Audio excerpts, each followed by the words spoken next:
أعوذ بالله السميع العليم من الشيطان اللعين الرجيم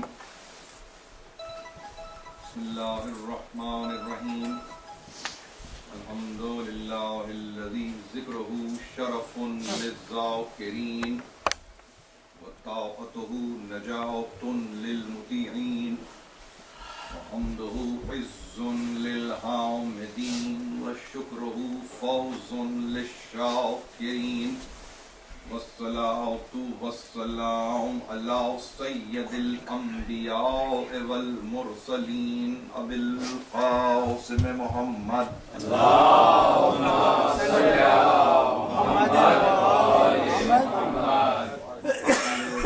الطيبين الطاهرين المعصومين المظلومين الذين أذهب الله عنهم الرجس وطهرهم تطهيرا اللهم صل على محمد وآل محمد أما بعد فقد قال الله سبحانه وتعالى في محكم كتابه الحكيم فاسألوا أهل الذكر إن كنتم لا تعلمون اللهم صل على محمد وآل محمد.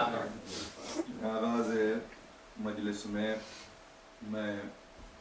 انتہائی شکر گزار ہوں ہمارے برادر ندیم شاہ صاحب کا کہ اس بزم کو انہوں نے رونق عطا کی اور جابر ابن عبداللہ انصاری کی سند پر جناب سیدۃ النساء العالمین کے کلام کو ہم تک پہنچایا. یہ معمولی کلام نہیں ہے، انتہائی غیر معمولی کلام جو نسلاً بعد نسل ہم تک آیا. صاحب عوالم العلوم نے اس کی نشر و اشاعت میں جو اہم کام انجام دیا ہے وہ یہ کہ باسناد معتبرہ اس حدیث کو، جسے آپ حدیث قصہ کہتے ہیں، آپ تک پہنچانے کی عزت حاصل کی ہے. اور تاریخ پر نظر رکھنے والوں کے لیے یہ جاننا انتہائی ضروری ہے کہ جو کلام معتبر اسناد سے پہنچتا ہے تو پھر ایسے کلام کو کبھی غیر معتبر نہ جانیے. یہ ہمارا عقیدہ ہے، اس کو عقدہ نہ سمجھیے. یہ عقیدہ ہے، یہ عقدہ نہیں ہے، یہ گرہ نہیں ہے، یہ عقیدہ ہے. اس میں بندھ جانا ہے، اس میں الجھنا نہیں ہے. ہم نے ظاہر ہے کہ ایک بہترین انداز سے اس کی سماعت کی ہے اور فن قرأت سے واقف ہمارے احباب جانتے ہیں کہ اس دوران انہوں نے ایک نہیں بلکہ ایک سے زیادہ قرأتوں کو مسموع کیا ہے. کیا کہنے ہیں؟ میں وقت نہیں ہے کہ میں اس فن پر اس مجلس میں کوئی روشنی ڈالوں، لیکن آپ صاحبان فکر و نظر ہیں، آپ بہتر سمجھتے ہیں کہ کس انداز سے اس کلام کو آپ تک پہنچایا گیا ہے. پروردگار ان کی توفیقات میں اضافہ فرمائے، ان کی مشکلات کو آسان کرے، کوئی غم نہ دے سوا غم والے محمد. میری دعائیں ہمیشہ سے ان کے ساتھ ہیں اور ہمیشہ ان کے ساتھ رہیں گی. اپنے طور پر ایک ایسے عمل کو مسلسل دہراتے ہیں کہ جس کی پذیرائی بارگاہ عصمت میں ہے. محترم، چھٹی تقریر ہے، آپ نے ابھی سنا اور عنوان ہے آپ کے سامنے موجود کہ ہم ذکر اور فکر کے عنوان پر آپ کو زحمت مسلسل دیے چلے جا رہے ہیں. اس تعلق سے 2 آیتوں کو میں نے حوالے میں مسلسل پیش کیا ہے، ایک سورہ نحل کی آیت اور ایک سورہ انبیاء کی آیت. سورہ نحل کی آیت نے بھی یہی کہا کہ ہم نے تم سے قبل نہیں بھیجے مگر رجال کو جن پر ہم نے اپنے اشارے کو واضح کر دیا تھا بصورت وحی، اور اس کے بعد یہ کہا کہ وہ تنہا نہیں آئے بلکہ بینات اور زبر کے ساتھ آئے، وہ روشن معجزے لے کر آئے، وہ کتابوں کو لے کر آئے، اور پھر ایسی منزل پہ کہا کہ دیکھو کہ یہ ذکر آیا، اور وہ ذکر اس لیے آیا کہ انسانوں کو کھول کر بیان کر دیا جائے کہ ان تک کیا پیغام پہنچا ہے، ان پر کیا پیغام آیا نہیں، ان تک کیا پیغام پہنچا ہے، آتا کسی اور پر ہے، پہنچتا کہیں اور ہے۔ اس لیے پوری راؤٹنگ کو درست کیا ہے کلام مجید نے، کہیں مغالطہ نہ ہو جائے کہ امت پر پیغام آتا ہے، نہیں، امت تک پیغام۔ اور ایسی صورت میں کہا اب ظاہر ہے کہ تمہارے لیے محل فکر ہے، محل غور ہے، محل تدبر و تفکر ہے، تمہیں سوچنا ہے۔ ذکر آیا، اب فکر کی گنجائش پیدا ہو گئی اور فکر کو اب قائم کرنے کی ضرورت ہے۔ بالکل اسی طرح سے 21واں سورہ سورہ انبیاء کہ جہاں ارشاد اسی طرح سے ہوا، اور پھر اس کے ساتھ ساتھ یہ کہا گیا کہ دیکھو ہم نے وما جعلناہم جسدا لا یاکلون الطعام وما کانوا خالدین، ہم نے ان کو فقط ایسا ہی نہیں کہ جسم بنا دیا، تم سمجھ رہے ہو کہ جسم دے دیا ہے، نہیں، نہ ایسا کیا ہے، نہ یہ کہ یہ بغیر طعام و قیام کے زندگی گزاریں گے، جسم دیا ہے، جسم کے لیے اس ضرورت کا بھی اعلان کر دیا گیا کہ اکل طعام جسم کی ضرورت ہے، جینے کے لیے اکل طعام ضرورت ہے، نیڈ ہے، اس میں گھبرانے کی ضرورت نہیں ہے، اس سے اسٹیٹس متاثر نہیں ہوتا، اس سے اس کا رتبہ متاثر نہیں ہوتا، اس سے اس کی قدر اور منزلت متاثر نہیں ہوتی،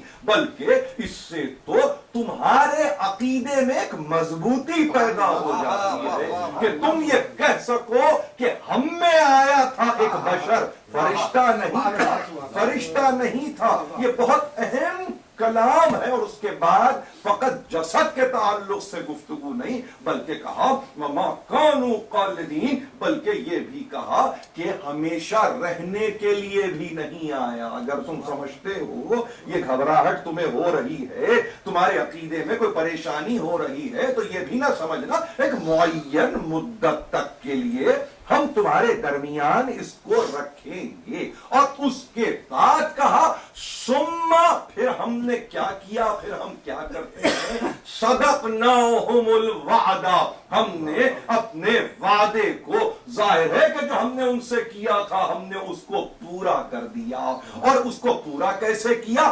فانجیناہم، ہم نے ان کو جن کو بھیجا تھا ہم نے ان کو نجات دی، پہلی بات، اور پھر یہی نہیں وَمَن نَشَاءُ، جس کو ہم نے چاہا اس کو عافیت سے ہم نے نزدیک کر دیا، نجات کے راستے پر ڈال دیا، وَأَهْلَكْنَا الْمُسْرَفِينَ، اور ہلاک کر کے رکھ دیا ان کو جنہوں نے اپنے حدود سے تجاوز کیا، ہلاک کر کے رکھ دیا ان کو جنہوں نے اپنے حدود کی پاسداری نہیں کی، بلکہ وہ ایک مرتبہ اپنے حد سے آگے بڑھ گئے، ان کے لیے ہلاک، جو حد میں رہ جائے اس کے لیے نجات ہے، جو حد سے گزر جائے اس کے لیے ہلاکت ہے۔ قرآن مجید ہے، فتویٰ نہیں ہے، فیصلہ، یہ فرح ہے جی۔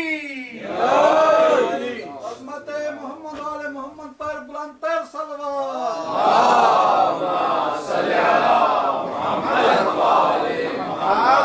نہیں معلوم تھا مجھے کہ آج میں یعنی اپنے لیے باعث مسرت محسوس کر رہا تھا ندیم شاہ صاحب کے آنے پر، یہاں مولانا اجمال نقوی بھی تشریف لے آئے، ماشاءاللہ۔ تو اب ظاہر کہ دامن ہے کوتاہ اور انبساط کی منزلیں ہیں بہت زیادہ، تو میں اپنے آپ کو منبسط محسوس کر رہا ہوں، صاحب انبساط محسوس کر رہا ہوں، انتہائی میں خوش اپنے آپ کو محسوس کر رہا ہوں، اس لیے کہ یہ چاہتا بھی میں یہ تھا. میں نے اختر آصف زیدی صاحب سے ان تقاریر کے آغاز میں کہا تھا, میں نے کہا تھا کہ مجمع انتہائی مختصر ہو لیکن سماعت کمال کی ہونی چاہیے, اس لیے کہ تعداد سے فرق نہیں پڑتا. ابھی کہا اس نے پیغام کو بھیجنے والے نے کہا فَأَنْجَيْنَاهُمْ وَمَنْ نَشَاءَ, ہم نے ظاہر ہے کہ نجات دی ان کو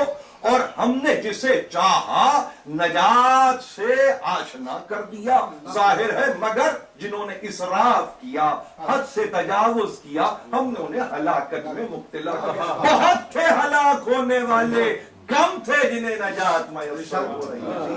ظاہر ہے کہ نجات کم کے حصے میں, ہلاکت بہت سو کے حصے میں. ہم ظاہر ہے کہ اپنے آپ کو بہت دور رکھنا چاہتے ہیں. اور پھر اس کے بعد لقد انزلنا الیکم کتابا فیہ ذکرکم افلا تعقلون, ہم نے ظاہر ہے کہ تم تک ہم نے کیا کیا, کتاب کو پہنچایا ہے. کتاب نازل ہوئی ہے اور ایسی کتاب کہ جو معجزاتی کتاب تھی, مگر اس کا کمال یہ تھا کہ اس کتاب میں ہم نے تمہارا ہی تو تذکرہ رکھ چھوڑا, ہم نے تمہارا ہی تو تذکرہ کیا تھا. اس میں اتنی پریشان ہونے کی بات کیا تھی؟ مضمون کتاب سے, موضوع کتاب سے, حامل کتاب سے, جو کتاب کا تحمل کر رہا تھا, اس سے اتنی خفگی کی ضرورت کیا تھی, اتنی پریشانی کی ضرورت کیا تھی؟ تم کیوں حیران ہو رہے تھے؟ کبھی مضامین پہ تم حیران ہو رہے تھے, کبھی تم عناوین پہ حیران ہو رہے تھے, کبھی تم لانے والے پر کے تعلق سے متفکر ہو رہے تھے, کبھی ارسال رسول کے سبجیکٹ پر تم حیران ہو رہے تھے. یہ تم حیران کیوں ہو رہے تھے؟ بھائی اس کتاب میں تذکرہ تمہارا ہی تو تھا, اس کو فقط لینا تھا, اس کو فقط قبول کرنا تھا, سمجھ کر قبول کرنا تھا. افلا تعقلون, کیا عقل سے کام نہیں لیتے, کیا غور نہیں کرتے؟ اب اس کی اصطلاح کا اردو ترجمہ کرنے والوں نے یہیں پر عقل کو بمعنی تفکر استعمال کر دیا, یہاں پر بمعنی غائر مطالعہ استعمال کیا. کیا تم غور سے مطالعہ نہیں کرتے؟ کیا تم غور سے دقت نگاہ سے نہیں دیکھتے کہ یہ تذکرہ تمہارا ہی ہے, کتاب تم تک آئی, تذکرہ تمہارا ہی ہے, لیکن اب تم نے اپنے آپ کو اس تذکرے سے خود ہی دور کیا. ہم تو چاہتے یہ ہیں کہ تم عقل سے کام لو اور اس تذکرے کو باقی رکھو.